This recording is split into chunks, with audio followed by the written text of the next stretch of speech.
सानाम खुना मरांग ते नवा सावता तरास ऑफिशियल यूट्यूब चैनल रे सानाम को आगे संगुन अतंग दराम तहन कना मारांग को दो इना सिबिल गॉड जोहार और हुडिंग को दो इना दुलर थुमिन चालाबन कना मायन खान तेहेन हो और हन मिड नवा वीडियो आगु दिन हेज एकान तबोना ओना दो दामान कथा आगु कते गे नवा मारांग दो बार साई इरेल गेल हाबि गिन आंजमात बन तहेन तेहेन खन दो ओना बार साई इरेल गेल मिड खन गिन आंजम इदियाबन कना मायन खान सानाम को के मुचाद हाबि आंजम सांगी कथा बन पे दामान कथा बार साई इरेल गेल मिड कुन दा दो झोतो फसल रेगे दा दो समान तेगे एमा आय आकुआ गुण तेगे काला दो हड़हादोआ आँख दो हेड़ेमोआ और जजो दो जजोआ बार साई इरेल गेल बार दोष दो दा दो बांग ओना दो जो जांग रेना गे मानमी होको मिट गया उनकुआ संस्कार के भेगार भेगार तकुआ बार साई इरेल गेल पे जियों रेना तीना बोगे आर तीना बाड़ी ओना दो बारिया के किन बड़ाया परमात्मा और आमिज आत्मा गे बार साई इरेल गेल पुन ए चांदो बुंगा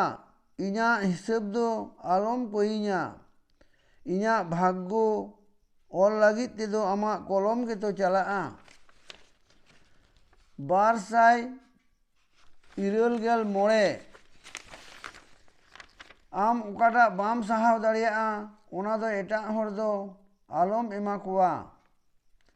बार साई इरेल गेल तुरुई तीन सांगिनेम चला ओकोय बड़ाया गाते सला दो नापाय तहन में ओका हिलो एम छुडरुआ ओकोय बड़ाया बार साई इरेल गेल एआई सही वक्त रे जुदी हाड़हाट हम न्यू दाड़िया ताहले आमा जीवन हो हेड़ेम दाड़िया तमा बार साई इरेल गेल इरेल ए जीवन बई बईते ताड़ाम इदी में कई उधर एमो बाकी मेना गे तमा और फर्ज निभो हो बाकी मेना तमा बार साई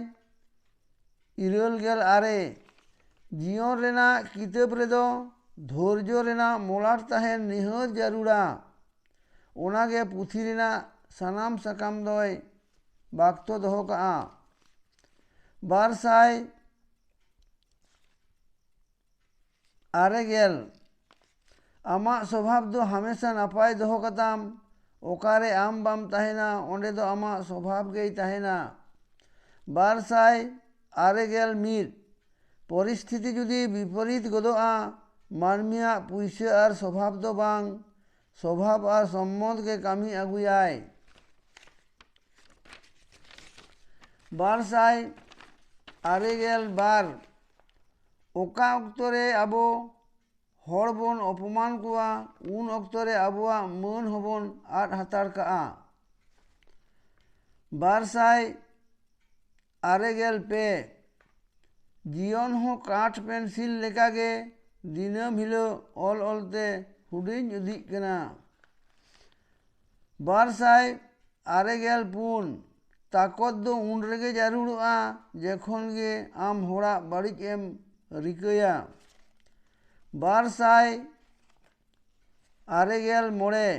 दुनिया रे सानामा लागित नाम लागित ते दो दुलर भालोबासा गे आडी बार साई आरे गेल तुरुई